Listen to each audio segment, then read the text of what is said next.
Alors, bonjour à tous. Bonjour, chers conférenciers. Bonjour à chers parents et chers amis. Alors, je me présente, Élisabeth. Je suis Élisabeth Dupuis de l'Association X-Fragile Québec. Le comité organisateur de cette journée, évidemment, vous les avez vus, vous les avez rencontrés. Je voudrais les nommer, mais là, ils sont sortis de la salle.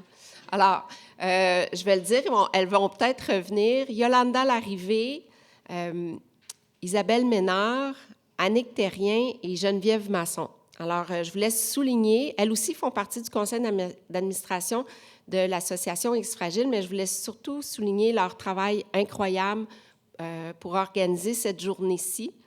Et je dis 200 merci. On connaît bien le chiffre 200, alors c'est vraiment 200 merci.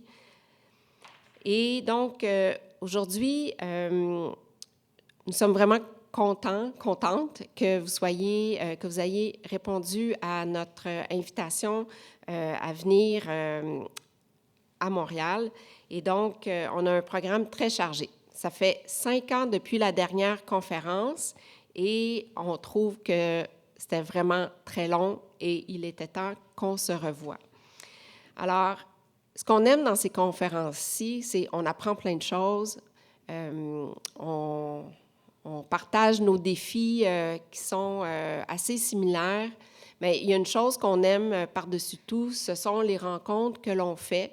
Et aujourd'hui, parmi les conférences, les ateliers, on a prévu du temps pour jaser, donc pendant les pauses, sur l'heure du midi et aussi à la fin de la journée, si vous pouvez rester au cocktail, ça va être vraiment un bon moment pour faire plus ample connaissance. Alors, il y a une chose que je voulais aussi souligner, c'est qu'on se rencontre parce qu'on a besoin de se parler, on a besoin d'échanger sur nos défis et c'est ce qui nous fait nous rendre compte qu'on est des parents avec des défis similaires, puis on peut s'épauler.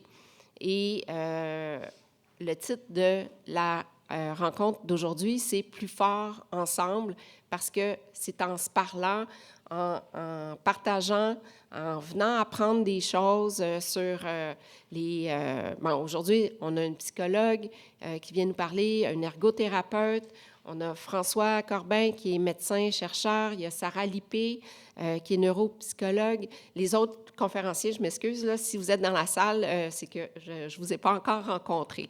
Mais on a un beau programme aujourd'hui et je vous remercie donc de votre présence aujourd'hui. Alors, j'arrête de parler. Je passe la parole à François Corbin. Donc, je pense que tout le monde connaît. Il n'y a pas besoin de présentation, n'est-ce pas?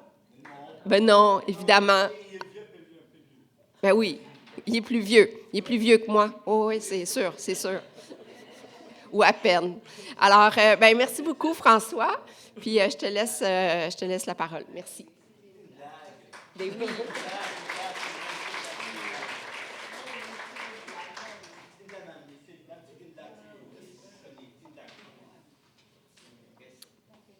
Donc, bon matin tout le monde. Effectivement, ça fait déjà 5 ans et je regardais les diapos que j'avais en 2019 puis je me dis, mon Dieu, il y a quand même pas mal de choses qui ont changé. Et aussi, quand on a une espèce de routine d'avoir des symposiums à chaque année, bien là, des fois, on va aller vers des thématiques différentes puis des choses qu'on ne reparlera pas nécessairement. Mais après 5 ans, je me suis dit, il y a probablement des nouveaux parents, il y a des gens qui ne... La génétique du X-fragile reste quand même assez complexe. Fait que je me suis dit, je vais essayer de faire un tour d'horizon en espérant respecter le 45 minutes.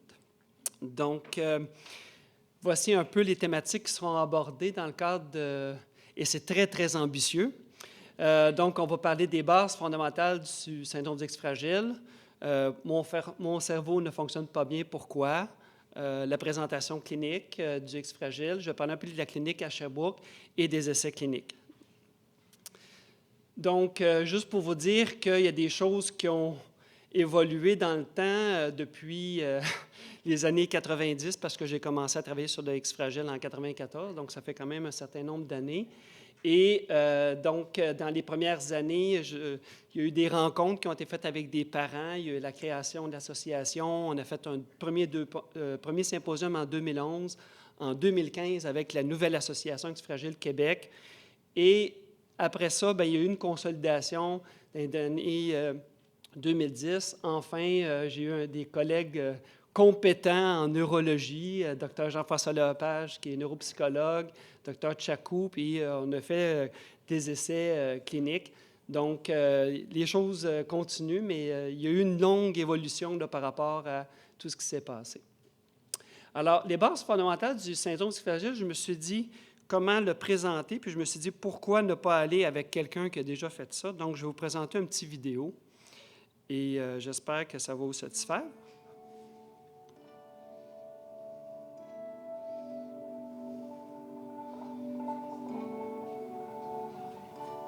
La prévalence du syndrome du X fragile, c'est-à-dire le nombre de personnes atteintes dans une population à un moment donné, est estimée à environ un garçon sur 5000 et une fille sur 9000.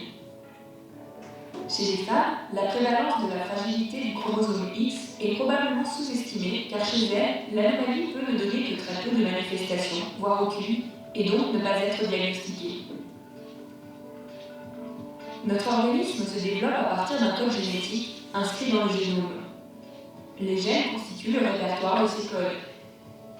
Dans l'espèce humaine, on estime de 20 à 25 000 le nombre de gènes. Les gènes sont des morceaux d'ADN situés sur les chromosomes et composés de l'enchaînement de 4 bases A, T, G, C.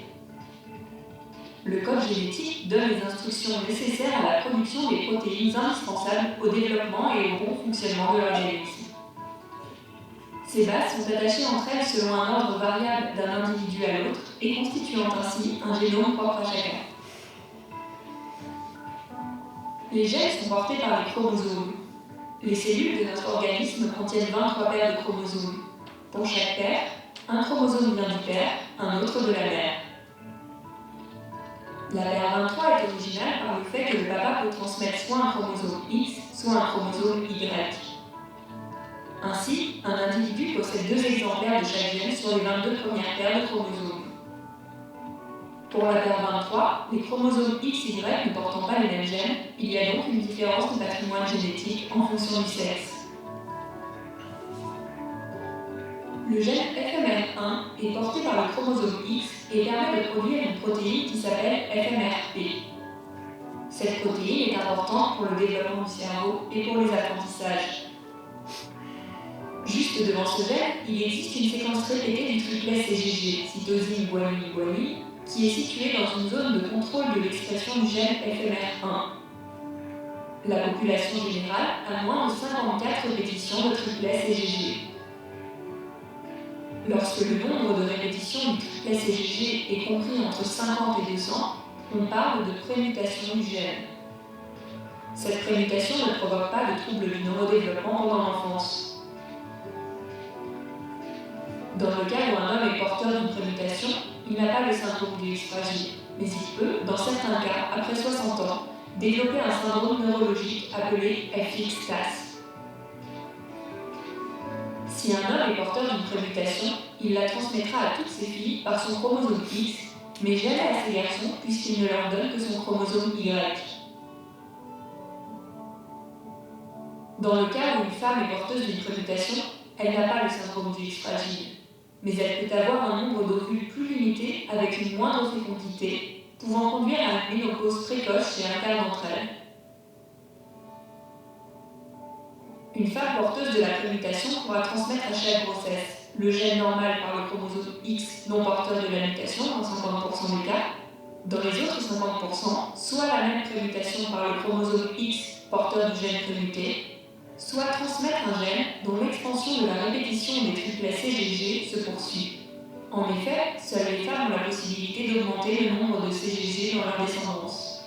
On dit que cette mutation est dynamique car elle évolue au fil des générations. Le syndrome du X fragile est dû à une expansion supérieure à 200 répétitions du triplet CGG. La mutation du gène est alors dite complète. Dans ce cas, le nombre élevé de CGG bloque l'expression du gène FMR1. Il n'y a donc plus de production de la protéine FMRP, ce qui provoque des troubles du neurodéveloppement.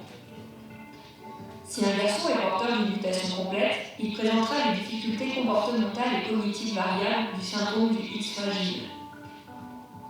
Si une fille est porteuse d'une mutation complète, elle peut avoir un développement strictement normal ou présenter des difficultés existantes chez les garçons, avec en général une gravité moindre. Le degré de sévérité des troubles chez la fille dépend du degré d'inactivation du chromosome X porteur de la mutation. Donc, je vais arrêter la vidéo ici. Donc, ça répond assez bien. Bon, voilà. Donc, je pense que c'est un vidéo, je pense que j'aurais jamais fait mieux que ça, puis c'est une vidéo quand même qui est accessible.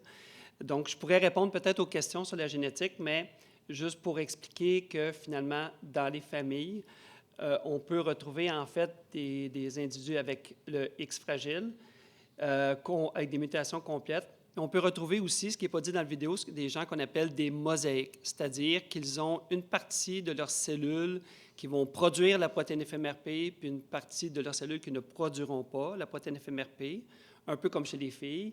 Et donc, dans ce contexte-là, l'atteinte va être moins sévère. Donc, c'est pour ça, des fois, qu'on voit quand même chez les garçons une grande variété au point de vue des capacités cognitives. Donc, c'est un peu la phase que je viens de dire, tout à fait à la prochaine diapo. Alors, les capacités cognitives, en fait, sont variables et chez les garçons, en fait, je pense que c'est encore des statistiques qui sont très, très valables, là. Chez les garçons, on va trouver une déficience intellectuelle de moyenne à sévère et là, c'est lorsqu'on le mesure à l'âge adulte. Et on va avoir un certain pourcentage qui vont avoir une atteinte moins importante. Et chez les filles, on voit des pourcentages, là, mais à peu près un tiers, à peu près aucune déficience, à peu près un tiers limite, puis un tiers à peu près moyen. Donc, chez les filles, la variabilité est quand même assez importante. C'est la raison pour laquelle il y a des filles qui n'ont absolument aucune atteinte intellectuelle puis ne sont pas diagnostiquées, puis c'est pour ça que la prévalence semble plus faible. Ça, c'est des études qu'on a faites quand même il y a plusieurs années pour montrer, parce qu'on est capable de mesurer la protéine à partir des cellules circulantes.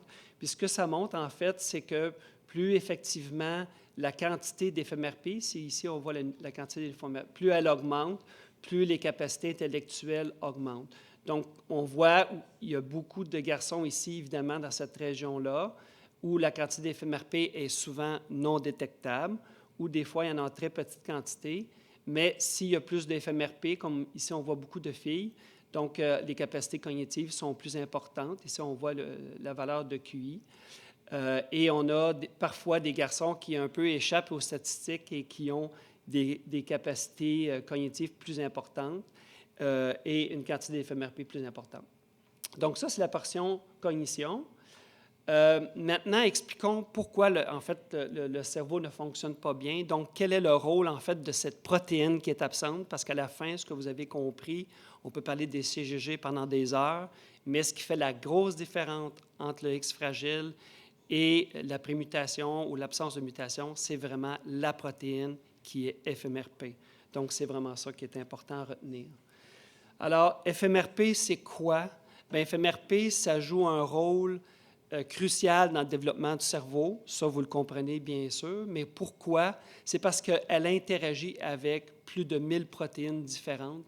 Donc, elle est responsable de le transport du message qu'on appelle l'ARN vers les synapses, qui est vraiment là où se passe la connectivité, la connexion pour vraiment l'apprentissage, et donc qui est impliquée dans la synthèse des protéines. Et en absence d'FMRP, ce qu'on remarque, et là, évidemment, c'est en microscopie moléculaire, c'est vraiment une espèce des connexions qui sont immatures. Parce qu'au niveau du cerveau, ce qui est vraiment important, c'est que le cerveau est de bombarder de milliers d'informations, en fait, à la seconde. Il y a des images, il y a des sons, il y a de toucher. Et ce qui fait l'apprentissage, c'est la consolidation des apprentissages qui sont importants et d'évacuer, en fait, les choses qui ne sont pas importantes. Et ce qu'on remarque au point de vue du X fragile, c'est vraiment l'élagage de choses qui ne sont pas importantes. Il y a des connectivités qui devraient ne pas être là, mais qui sont là puis qui ont l'air de créer, d'empêcher d'avoir une connectivité qui fonctionne bien pour les apprentissages.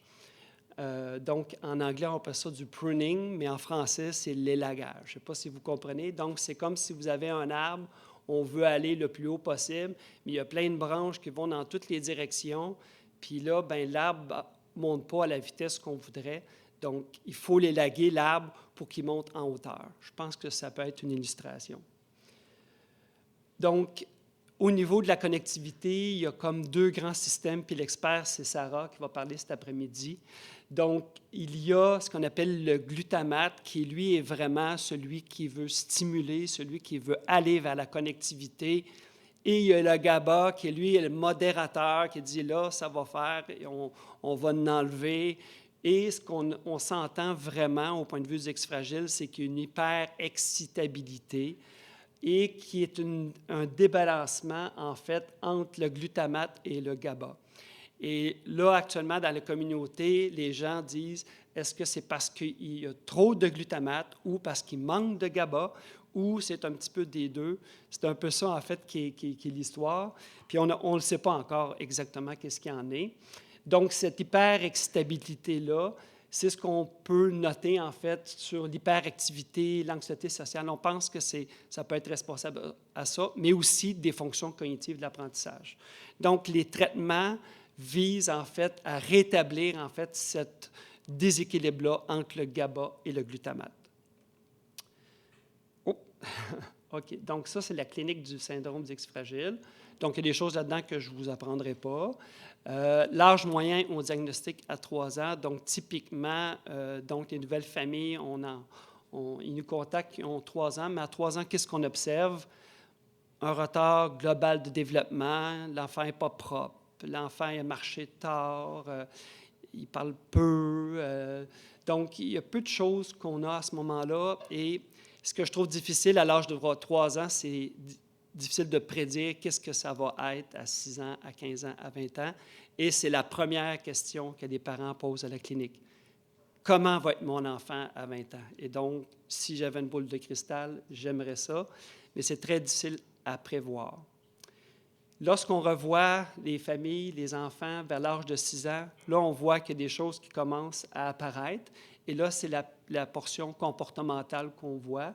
Donc, il peut y avoir des déficits d'attention, d'hyperexcitabilité, du trouble du sommeil.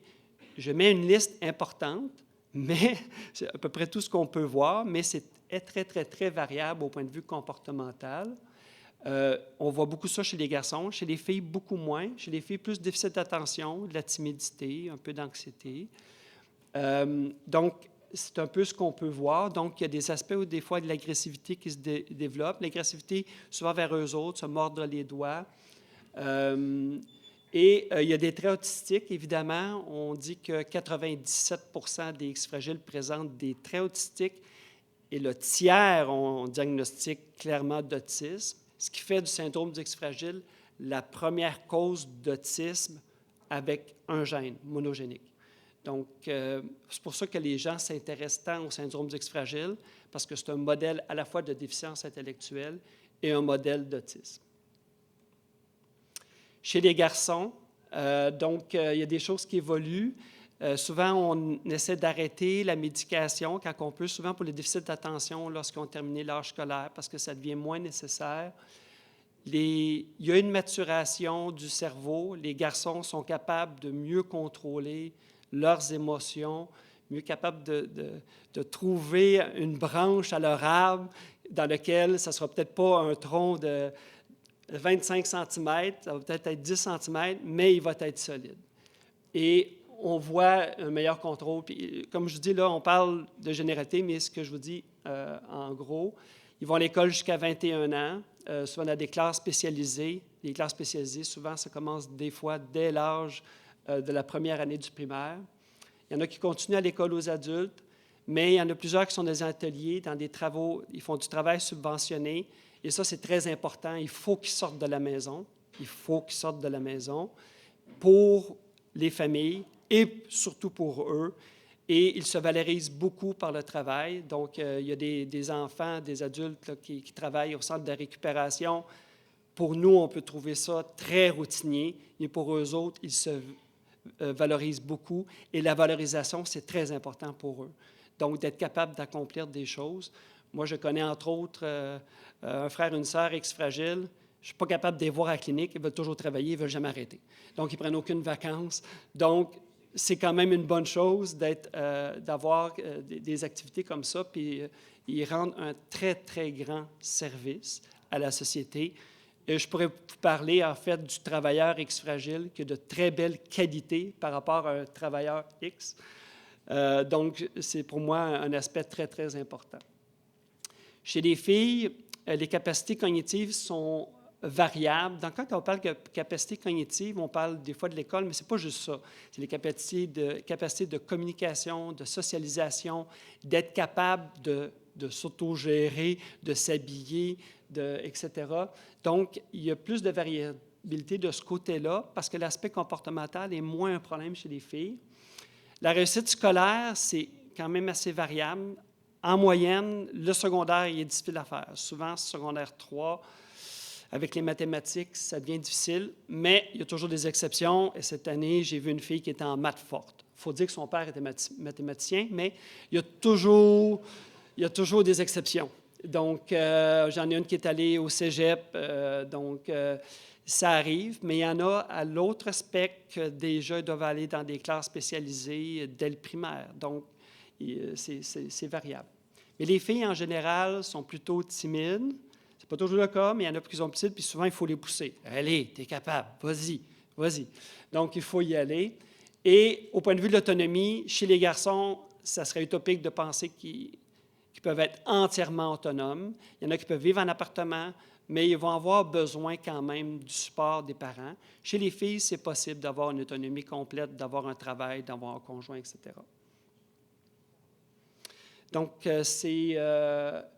donc, comme vous avez vu un petit peu, le syndrome d'ex-fragile, c'est l'absence d'FMRP, mais cette protéine-là interagit avec plein de protéines qui est issue de votre background, de votre bagage génétique individuel. Puis c'est pour ça qu'on pense qu'il y a une très grande variabilité au point de vue comportemental.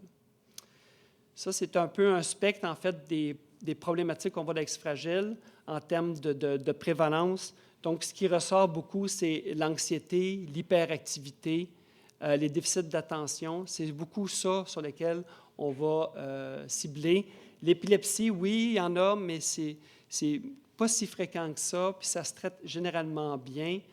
Donc, et les aspects d'agressivité, c'est quelque chose, moi, qui vient m'interpeller beaucoup, puis c'est quelque chose qui est très dur à vivre pour les familles. Donc, si on regarde au point de vue des traitements, donc au centre, puis ça, c'est une diapositive que je traîne avec moi depuis 13 ans. Donc, on a au centre du CX fragile la déficience intellectuelle, on parle des troubles dysexécutifs, donc c'est la mémoire de travail, le working memory, puis c'est ça qui est les concepts, faire interagir les concepts entre eux, et c'est souvent ce qu'on a dans les mathématiques puis les problèmes. Et il y a l'autisme, et puis autour de ça, il gravite des difficultés, des troubles du sommeil, etc. Donc, je trouvais que ça illustre assez bien. On parlait un petit peu de la clinique ex-fragile à Sherbrooke. C'est une clinique là, que j'ai montée pour répondre à un besoin des parents. Puis, effectivement, les parents diront qu'ils n'en ont plus besoin, je vais la fermer demain. C'est toujours moi qui en est responsable. On a 2 autres médecins impliqués. On a le Dr. Lassell Webster, qui est pédiatre du développement, qui s'est joint à nous.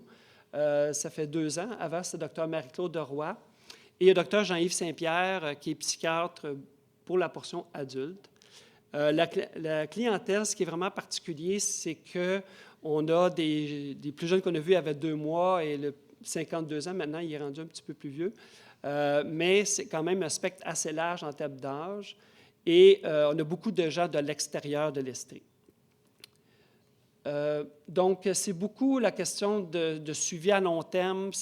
Pour moi, c'est d'avoir un regard sur le long terme de comment que c'était à l'âge de 6 ans, comment que c'est rendu à l'âge de 15 ans, 20 ans. Évidemment, je vais prendre ma retraite un jour, là. Mais c'est quand même d'avoir un regard. Puis des fois, quand on voit des nouvelles familles, dire, bien, tu sais, cet enfant-là me fait penser à tel enfant, puis peut-être qu'on peut espérer se rendre vers tel endroit, etc. Donc, on a fait, c'est beaucoup de conseils de support aux familles, l'optimisation du traitement. On parle de recherche. En fait, Dr. Webster, là, j'ai dit, bien, peut-être je ne serai pas être là. Elle dit, Dr. Coppin, il faut que vous soyez là. Je vais avoir des questions sur la recherche. Donc, c'est un peu particulier, mais il n'y a vraiment jamais comment je pourrais dire ça? On fait le suivi. Les gens participent à la recherche, c'est OK. S'ils ne veulent pas participer, c'est pas grave. Il y en a qui ont participé à aucun projet de recherche. Il y en a qui ont participé à 3 projets de recherche. Donc, moi, ça ne me dérange pas du tout. Et l'important, c'est qu'ils peuvent aller chercher de l'information qui est intéressante.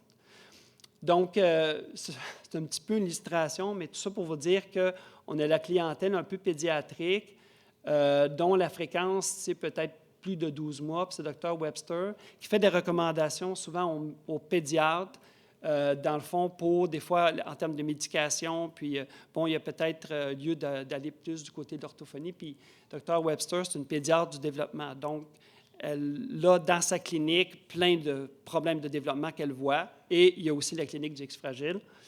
Et du côté de la clientèle adulte, souvent, c'est moi qui les vois. Et je réfère au Dr. Saint-Pierre, souvent, surtout quand il y a la médication qui n'est pas facile. Donc, ça, c'est un peu ce que Dr. Roy nous parlait quand il parlait de la clinique X-Fragile. Donc, les gens veulent comprendre un peu qu'est-ce qu'il y en est. Ça arrive souvent que j'ai aussi des demandes pour des parents qui ont eu un diagnostic pendant la grossesse, d'avoir un enfant, un garçon, une fille X-Fragile, puis ils veulent avoir un conseil. Ce qui n'est pas toujours facile, il faut faire ça rapidement, mais donc, ça arrive aussi de ce côté-là. Donc, des conseils sur la médication, le cheminement scolaire. Donc, ce qu'elle disait, c'est que très grande variété dans la présentation. La déficience intellectuelle n'est souvent pas la problématique majeure. C'est sûr que quand on voit que l'apprentissage est lent, quand on essaie de montrer à l'enfant d'être propre, puis que ça prend du temps, puis que c'est difficile, c'est pas facile. Il faut aller avec des micro-marches à chaque fois. Mais ce qui est vraiment difficile, puis ce qui nous rapporte beaucoup, c'est vraiment tout l'aspect comportemental, l'anxiété, l'agressivité, la difficulté au quotidien de pouvoir, tu sais, comme avancer, puis de faire des choses quand même relativement simples. Ce qu'on montre, c'est que la structure familiale, des fois, est affectée par ça. Le diagnostic aussi bouleverse les familles. Des gens ne veulent pas se faire tester. Donc, beaucoup de refus d'accepter, en fait, tout ce qui se passe. Puis, souvent, les familles se retrouvent un peu isolées. Donc, d'où l'importance d'avoir une association X-Fragile pour se joindre ensemble.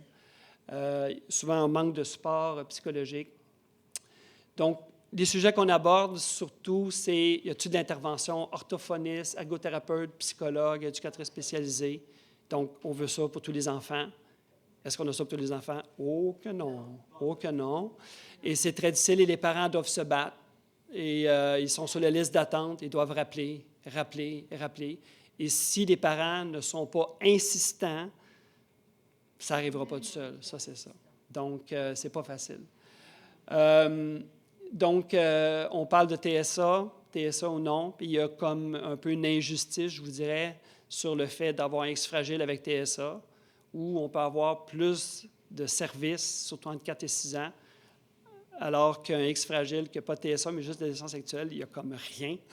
Donc, il y a comme une injustice, en tout cas, dans le cadre du syndrome X-Fragile.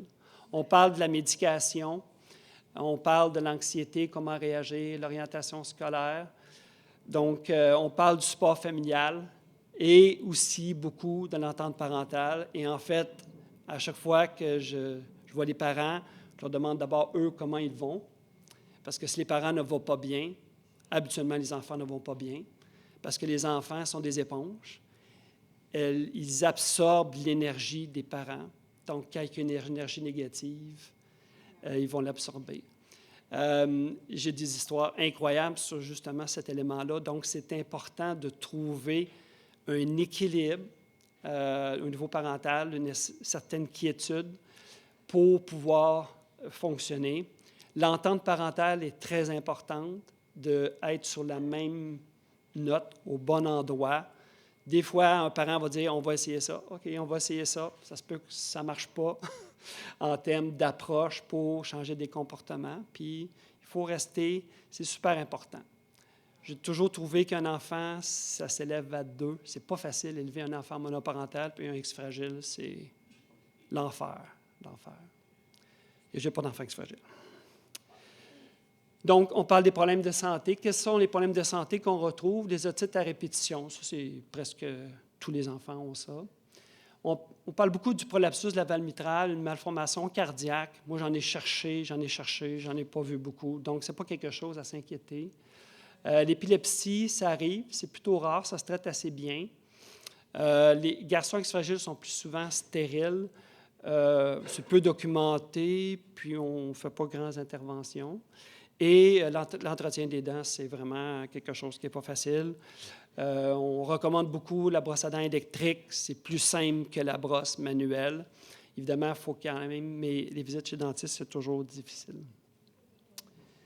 La clinique X-Fragile, depuis 5 ans, en fait, elle connaît une croissance constante. Donc, parce qu'on suit des X fragiles tout le long de leur vie, ils ont des espérances de vie normales, on ne fait qu'ajouter. C'est certain qu'il y en a qui ne désirent pas être suivis. Il y a l'arrivée de la téléconsultation qui a comme maximisé, en fait, les opportunités, mais il y a des limites de la clinique. Je vous dirais que je ne ferai pas la liste des chapeaux que j'ai, mais la clinique X-Fragile fait partie des nombreux chapeaux et l'hôpital, en fait, ce n'est pas la première chose qu'ils me demandent, en fait, par rapport à mon travail.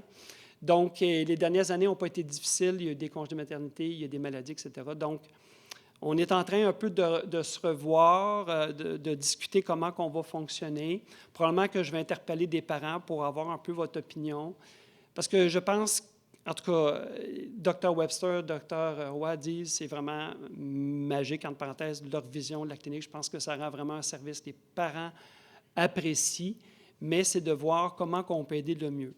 Actuellement, dès que des parents ont des besoins, on est capable de répondre assez rapidement.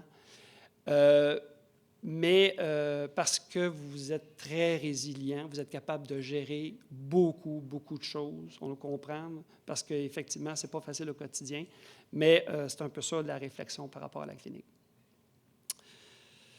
Donc, on va parler, en fait, maintenant, dans cette section-là, des traitements dans le syndrome d'X fragile. Évidemment, vous savez que c'est dû à l'absence d'une protéine qu'on appelle FMRP. Ça fait plusieurs fois que je le dis, vous allez le retenir, c'est certain.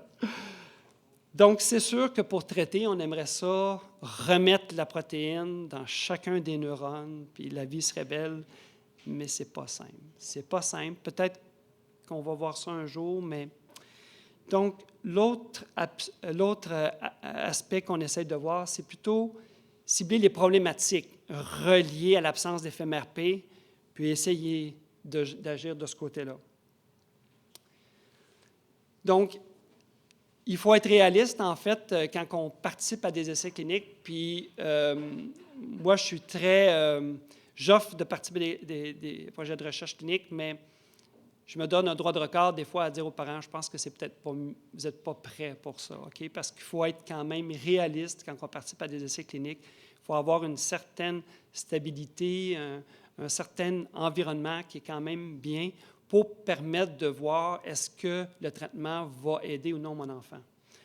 Alors, je fais un peu une représentation très schématique, très de base que j'ai faite avec un logiciel sur le coin de la table, mais si on dit, par exemple, que les apprentissages d'un enfant typique est comme ça parce qu'on apprend toute notre vie. Probablement que vous allez encore apprendre des choses aujourd'hui.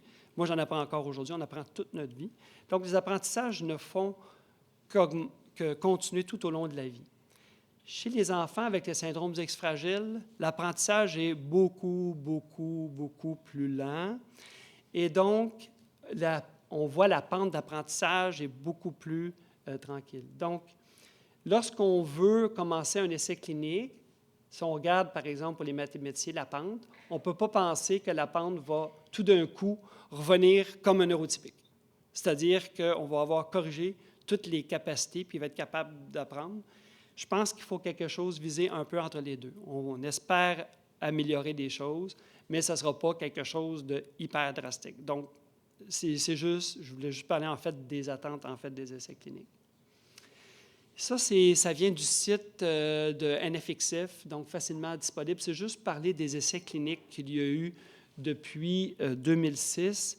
À Sherbrooke, on a participé à quelques-uns de ces essais cliniques. On avait un essai sur la lovastatine. On a participé à les études sur les émetteurs du récepteur du glutamate. Je vais parler du glutamate tantôt. Donc, on a essayé de dire, on va mettre le break sur le glutamate pour voir si ça fonctionne en matière des inhibiteurs.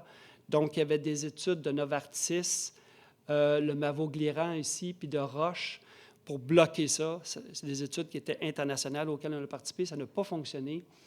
On a fait à Sherbrooke l'étude minocycline et lovastatine qui s'appelle Lovamix. Et on a essayé de retourner avec l'inhibiteur du récepteur glutamate. Cette étude-là n'a pas fonctionné non plus. Donc, on dirait même si ça semble une cible intéressante, c'est une cible, je pense, qui est maintenant abandonnée. Alors, il existe des études actuellement, et les études sont beaucoup sur le cannabidiol et les inhibiteurs de phosphodiestérase. Je vais y revenir. Donc, ça, c'est les études qui existent en cours aux États-Unis et au Canada. Alors, bon, il y a une petite étude ici sur les canaux potassiques, mais les 4 études principales sont ici. Oh, pardon. Excusez-moi.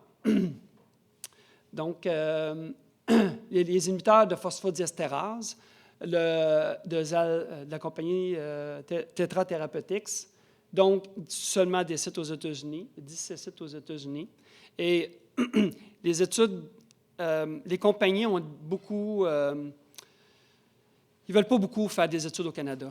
Moi, je les approche, puis je leur dis, je serais intéressé, cette molécule-là serait intéressante, tout ça.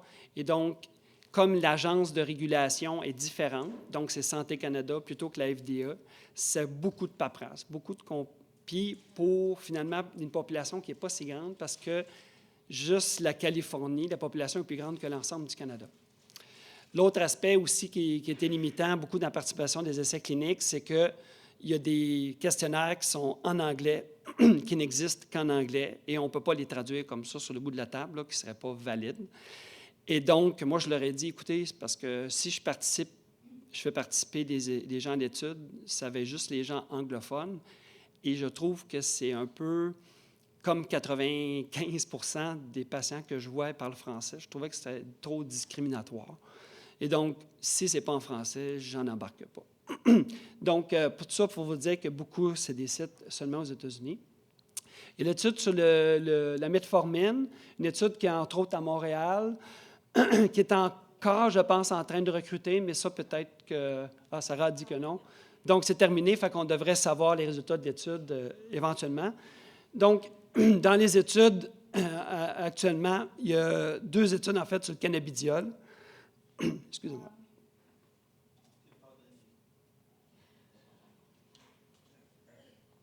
Je manquais de carburant. Donc, beaucoup d'études sur le cannabidiol. Une étude, en fait, les études sur la compagnie Harmony Bioscience et l'étude qu'on va commencer ici, bien, pas ici, mais à Sherbrooke.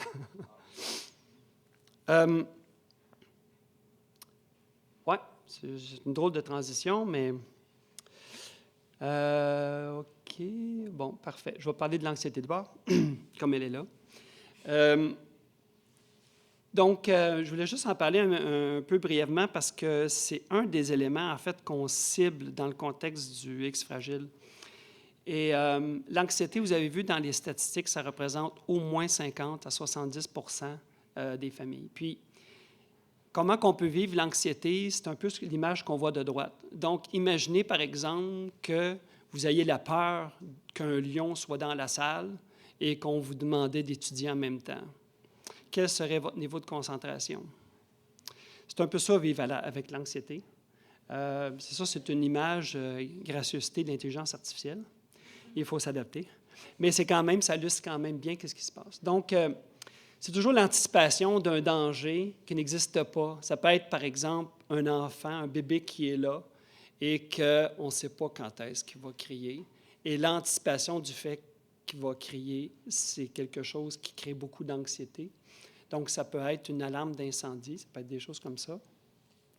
Donc, ça donne des difficultés d'adaptation au changement, à la nouveauté. Et chez les X-fragiles, ce qu'on note beaucoup, c'est beaucoup de la désorientation, là, dans le sens que c'est difficile pour eux le temps. Quand on parle de 1 minute, 5 minutes, 30 minutes, c'est difficile. Avec le calendrier, ça fonctionne bien. C'est la façon qu'ils peuvent s'orienter le plus. S'orienter dans l'espace, c'est très difficile. Ils vont connaître un chemin par cœur parce qu'ils ont une image photographique. Ils savent que pour aller du point A au point B, ils doivent voir telle image, telle image, telle image. Ils sont capables vraiment de se repérer. Mais ils pourraient faire 300 détours pour aller à la même place, puis que ça va leur prendre 25 minutes plutôt que 5 minutes en ligne droite, parce que d'un point de vue spatial, pour eux, c'est très, très difficile. Et aussi, ce qu'on a aussi, c'est l'hypersensibilité, l'hypersensibilité au bruit, au contact. Donc ça peut être un élément qui favorise l'anxiété. Et il y a un élément aussi important que moi, j'ai réalisé en clinique, c'est aussi que lorsqu'on est anxieux, on sue, on a des palpitations, on ne file pas bien. Donc, juste d'avoir ces symptômes-là peut augmenter, en fait, le sentiment de moins se sentir bien. Puis maintenant, en clinique, de temps en temps, j'utilise des médicaments qui vont seulement bloquer ces réactions-là physiques, de la sudation, de la moiteur, et déjà, ça peut les aider. Donc, pour traiter l'anxiété, ce n'est pas facile. Idéalement, des thérapies comportementales, mais les thérapies comportementales, il faut que l'enfant réalise qu'il a des symptômes. Il faut qu'il dise qu'il y a des images dans sa tête. Remplacer, ce n'est pas facile. Pour avoir déjà accompagné les thérapies comportementales en anxiété, il faut être capable de faire de l'autocritique, d'être capable de se voir soi-même. Ce n'est pas facile. C'est pas facile. Donc, ce qu'il faut faire pour l'anxiété, c'est encadrement constant, de la routine, pour diminuer, en fait, tous les imprévus autant que possible. Avoir un calendrier, des pictogrammes. Même à l'âge adulte, on peut laisser des petits dessins, là. On peut mettre juste des mots, puis ça va faire la job. Essayer d'être le moins émotif possible, parce que ça, dans les X-fragiles, c'est quelque chose qu'on remarque. Le non-verbal est très difficile pour eux à décoder. Donc, ce qu'ils vont décoder dans la colère, c'est souvent quelqu'un qui parle fort, mais quelqu'un qui parle fort, ça va souvent plus les irriter, puis les créer de l'anxiété. Et ce n'est pas perçu comme de l'autorité, c'est perçu comme de l'agression. Donc, ce n'est pas facile. Puis, lorsqu'on prévoit des activités spéciales, comme par exemple venir aujourd'hui, parce que je vois qu'il y a des X-fragiles qui sont ici aujourd'hui, bien, il faut en parler un petit peu à l'avance, éviter à la dernière minute, mais pas une semaine à l'avance. Parce qu'une semaine à l'avance, ils vont toujours, on va aller là-bas, on va voir Dr. Corbin, on va aller là-bas. Donc, il faut éviter ça. Donc, il faut être raisonnable dans la façon, mais il ne faut pas être non plus, idéalement, des parents à surprise, que c'est « Ah, là, on va là, là, on va là ». Ça peut générer, en fait, plus d'anticipation si les parents sont des boîtes à surprise. Les traitements pharmacologiques, on parle des anxiolytiques, les sertralines, il va y avoir un petit atelier sur la médication, je pourrais en parler un peu, mais ce n'est pas la panacée, là. C'est certain que ce n'est pas la panacée. Il faut comprendre que le syndrome du X-fragile, ce n'est pas une maladie psychiatrique, c'est une maladie neurodéveloppementale. Et les traitements pharmacologiques ont des cibles thérapeutiques qui est normalement affectées dans l'anxiété, dans l'hyperactivité. Donc, c'est pour ça qu'il y a beaucoup d'essais-erreurs dans le syndrome du X-fragile. Et c'est pour ça qu'on essaie de développer des médicaments. Bon, on revient au CBD. Alors, le système des endocannabinoïdes, c'est quelque chose qui existe. Donc, ça aide dans la balance de l'excitation et l'inhibition, que je parlais un petit peu tantôt, puis dans la plasticité neuronale. On produit nous-mêmes ce qu'on appelle des endocannabinoïdes, qui est le 2-AG et l'AEA. Il y a des récepteurs des endocannabinoïdes, puis c'est important parce que lorsqu'on donne des médicaments, les médicaments agissent ce qu'on appelle sur un récepteur. Donc, il faut que le récepteur soit là pour ça fonctionner. Donc, on a un récepteur des endocannabinoïdes. Et on pense vraiment que en agissant sur les récepteurs d'endocannabinoïdes, on va faire une certaine rétablir l'équilibre entre les fonctions GABAergiques et glutamétergiques. Donc, on rappelle que le CBD n'est pas du THC. Donc, le THC, c'est la composante dans le cannabis qui donne des effets hallucinogènes. On ne veut pas d'effets hallucinogènes. C'est déjà assez difficile comme ça. Donc, c'est très sécuritaire. Donc, en fait, la compagnie Harmony Bioscience a un médicament qui s'appelle le ZYN002, qui est un CBD synthétique transdermique. OK? Donc, eux autres, en fait, le but de ça, c'est avoir un brevet. Ils ont un brevet pour ça. Évidemment, quand on a un brevet, on peut vendre. Alors que lorsqu'on a du cannabis extrait de la plante, il n'y a pas vraiment de brevet pour ça. Donc, c'est un peu une question de marché, je vous dirais, et aussi d'éviter que le CBD soit métabolisé pour le foie. Je pourrais en parler éventuellement.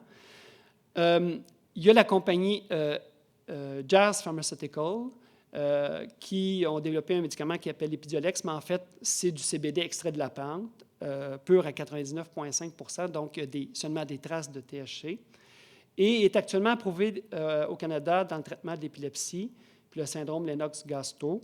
Donc, on peut l'administrer déjà à des enfants dès l'âge de 3 ans. Donc, pour vous donner un petit exemple un petit peu de ce qui se passe au niveau du CBD transdermique, alors, il y a eu 3 études. Il y a une première étude, une étude pilote, qui avait 20 participants. Une deuxième étude avec 200 patients, puis une troisième étude qui s'en vient. Donc, ils sont rendus en phase 3. Donc, ça avance quand même très rapidement.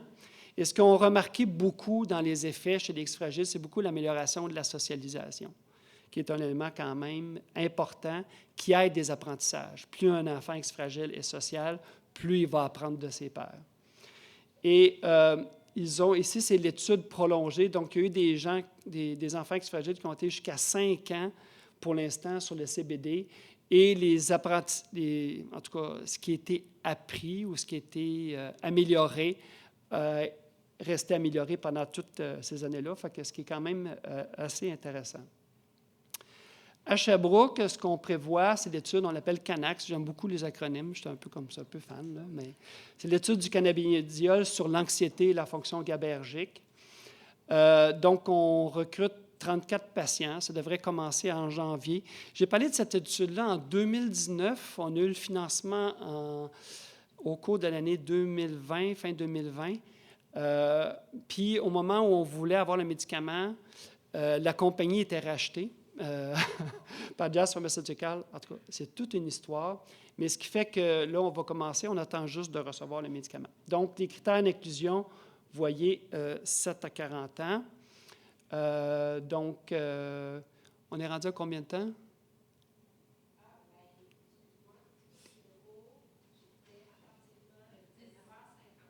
OK, il reste 10 minutes. OK, donc, je vais y aller très rapidement, puis ceux qui sont en atelier avec moi, je pourrais peut-être donner des détails, mais tout ça pour vous dire que pour la première fois, on fait une étude croisée. Une étude croisée, ça veut dire quoi? Ça veut dire qu'il y a des participants qui vont soit recevoir le placebo pendant une première phase et, pendant une première phase, et après ça, il va y avoir une période de sevrage, puis après ça, ils vont être sous le placebo, puis vice-versa. L'autre groupe va commencer sur le placebo, puis ils vont être sur le médicament. Donc, ça permet aux gens de vraiment voir la différence entre les deux, mais eux ne savent pas s'ils sont sur placebo ou médicament. L'équipe traitante ne sait pas, il n'y a personne. On appelle ça du double aveugle.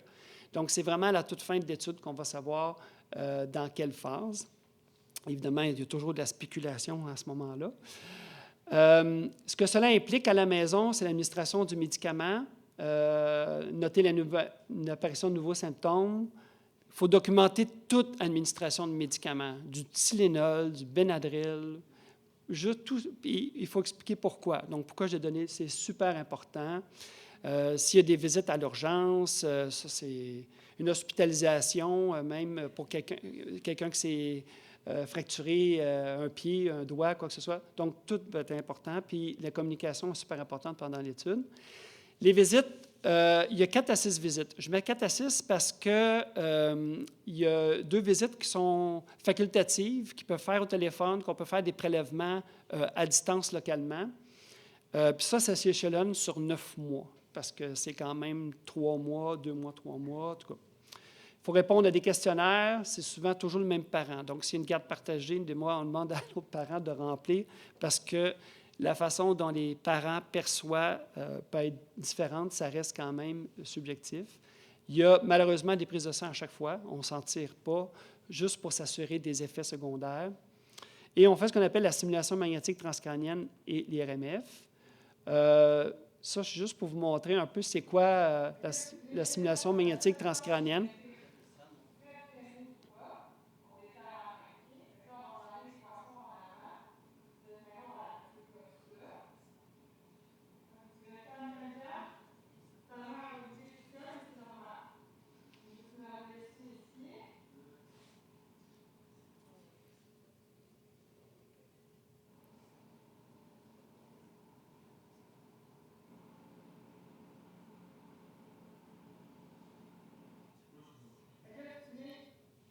Donc, on a aussi les MRMF, mais là, on va manquer de temps, on peut vous montrer à quoi ça ressemble. Mais tout ça pour vous dire que lors d'une précédente étude, Lovamix, on avait recruté 23 participants.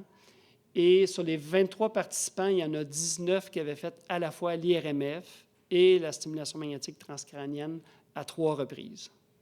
Donc, on a présenté ça à un congrès aux États-Unis, puis les gens ont dit « Comment avez-vous fait? » C'est pas facile, mais tout ça pour vous dire que la participation à l'IRMF n'est pas obligatoire dans le contexte de cette étude-là.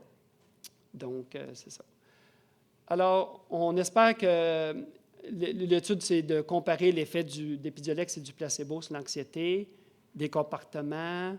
On va regarder l'hyperexcitabilité qu'on parlait tant avec la question de la TMS. Puis, on va mesurer l'activité GABA au niveau du cerveau. Puis, tout le système des endocannabinoïdes. Puis, en fait, là-dedans, c'est d'identifier les profils d'individus qui vont le plus bénéficier de l'Épidiolex parce qu'on sait, dans les études cliniques, la réponse est variable. Et le but, c'est d'avoir un premier traitement approuvé. Donc, c'est ma conclusion. Donc, chaque individu avec le syndrome d'Esquivel est unique dans ses capacités cognitives et comportementales. Donc, les interventions doivent être dirigées vers les aspects les plus perturbants au quotidien, puis c'est souvent ce qu'on demande dans la clinique. Puis, les travaux de recherche chez l'humain sont indispensables. Je pense qu'on est tout à fait d'accord avec ça. Il y a beaucoup de pistes qui sont fausses, qu'on pourrait dire, un peu du côté des modèles de souris. Puis, notre objectif ultime est d'améliorer la qualité de vie des familles, maximiser l'apprentissage et l'autonomie. Puis, je veux juste vous présenter mes collaborateurs, donc Jean-François Lepage, Dr. Tchakou, puis des étudiants en laboratoire. Je vous remercie.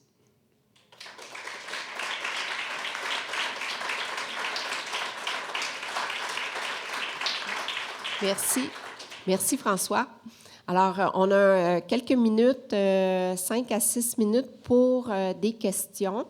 Je dois préciser que la période des questions est en train d'être enregistrée. Si vous voulez poser une question, mais vous ne voulez pas être filmé, juste le dire quand vous prenez la parole pour poser la question. Puis, la caméra va être redirigée vers François à ce moment-là. Alors, c'est vraiment... alors, on a 5 à 6 minutes. Alors, si vous voulez poser une question, venir au micro, une question courte, si on veut en prendre 2 ou 3. Sinon, comme François a dit, il est ici, donc, pour la présentation, l'atelier après la pause, la deuxième partie de l'atelier.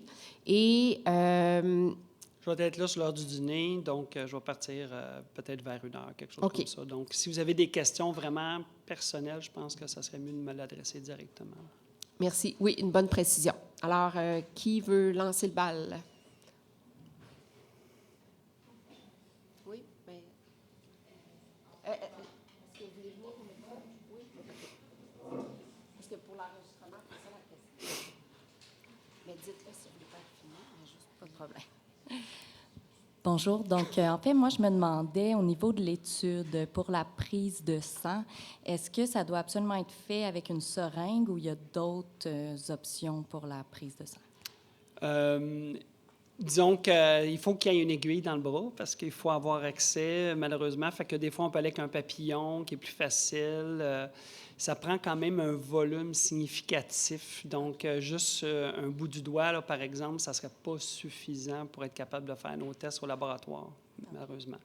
Mais on est quand même dans un environnement calme, avec une infirmière qui est habituée avec les enfants. On donne le temps. On donne des fois une petite crème, la crème d'Emla, qui gèle localement, puis ça fait des fois de la magie. Donc, oui, il n'y a pas question qu'on fait des prises de sang dans le cadre d'une étude sous contrainte. Ça, c'est très important. Merci. Et malheureusement, ce que les expériences qu'ils ont vécues souvent à l'hôpital, c'est sous contrainte, parce que là, ils étaient malades, puis on avait absolument besoin.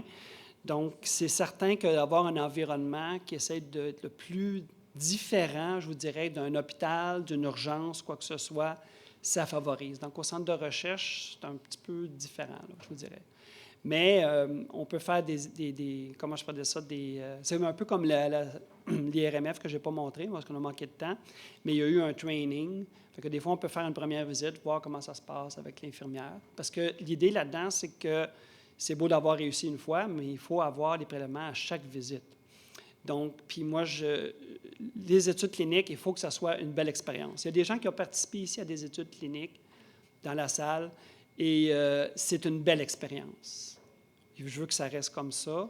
On donne des médicaments sécuritaires. Il n'y a personne qui meurt du X-Fragile, donc on veut éviter autant que possible des effets secondaires. Donc, il faut que ça se passe, puis ça se passe très positivement. Puis souvent, justement, le problème, en parenthèse, c'est que lorsqu'on fait des études ouvertes, tout le monde a un médicament, ça va toujours bien. Parce que les gens, vous ne pouvez pas imaginer comment il y a des enfants qui participent à cette étude-là se valorisent dans l'étude. « Hey, maman, j'ai réussi ça. Maman, j'ai réussi ça. » J'ai même dans la tête un garçon, un adulte qui n'avait jamais eu de prélèvement. Puis la mère avait vraiment insisté, mais... puis là, je me souviens toujours, j'étais au centre de recherche. Puis là, j'en arrive, il y avait ces 2 tubes de sang de même. « Ah, j'ai réussi. » Donc, tu sais, une victoire, c'est une victoire. Une petite victoire, c'est une petite victoire, mais c'est une victoire. Donc, il était fier de ça, puis après ça, ça a bien réussi. Fait que, je vous disais, comme l'IRMF, donc, il faut que ça se passe bien. Puis ça se passe bien, ils sont super contents. Je vais être capable de le refaire encore. Fait qu'ils sont capables de le faire une 2e fois, parce que c'est super important, parce qu'on essaie de voir la différence avant et après traitement. Donc, si on a juste une mesure avant, on n'est pas capable de voir si le traitement a eu des effets. C'est pour ça. Mais c'est souvent une question d'approche, en fait, puis souvent de se préparer avant. C'est comme pour aller ailleurs. Donc, des fois, ça dépend des gens. Merci, Marie-Cécile. Si tu veux, viens poser ta question, mais une question courte. Comme ça, tout le monde va pouvoir l'entendre. Mais très courte parce qu'il reste 1 minute. Puis après ça, j'aimerais ça conclure. Moi, c'est une question d'approche aussi, d'aller dans différents milieux. Donc, par exemple, l'enfant va chez le dentiste. Il y a aussi, si vous avez affaire à des CRDI, par exemple, l'éducatrice, elle peut prendre en charge ça. Donc, ils vont faire des photos de l'environnement. Ils vont regarder, regarde où tu vas aller. Donc, on prépare. Puis, comme dit très bien François, c'est une question d'approche après. Donc, de prendre le temps, etc. Et en général, il y a des réussites. Je peux le dire parce que j'ai quand même un grand garçon de 22 ans qui est quand même assez sévèrement atteint. Donc, voilà, c'est là. Merci, Marie-Cécile. Alors, on a un parent avec beaucoup d'expérience. On peut apprendre plein de choses grâce à Marie-Cécile. Merci beaucoup. Oui, puis si je peux juste rajouter un peu sur ce que Marie-Cécile dit, je parlais beaucoup justement de l'aspect photographique. Donc, on a l'avantage aujourd'hui d'avoir des téléphones. Donc, des fois, quand on va à des endroits puis l'enfant est un peu insécure, on leur montre des photos ça peut des fois les rassurer, de leur dire « Ah, OK, ça me dit quelque chose », parce que des fois, juste les mots, c'est pas toujours facile de dire « Ah oui, c'est vrai, je suis déjà allé ». Deux petites choses en terminant. Merci, François. Une petite chose, la question, c'est, François, est-ce que tu as précisé si c'était pour les garçons et les filles ou seulement pour les garçons?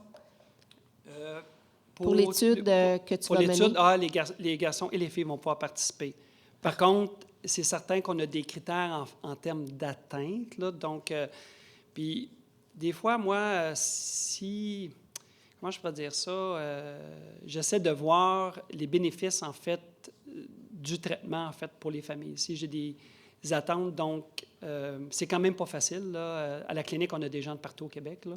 Donc, les gens se déplacent. Donc, il faut avoir quelque chose qu'on pense qui peut les aider. C'est un peu ça, là. Donc, c'est quand même un élément important, mais c'est vraiment ouvert à tous ceux qui ont un diagnostic du X fragile, c'est certain. Parfait. Puis je vais terminer en disant aussi que quand on va avoir les informations, François, quand tu vas avoir les informations, quand tu vas être prêt à prendre les noms, commencer l'essai clinique, l'association va mettre les informations sur la page Facebook puis aussi sur le site web. Puis on pourrait peut-être organiser une conférence, des fois web ou quoi que ce soit, pour reparler de l'étude, parce que ça fait beaucoup de choses, là, je comprends, en 50 minutes, on vient.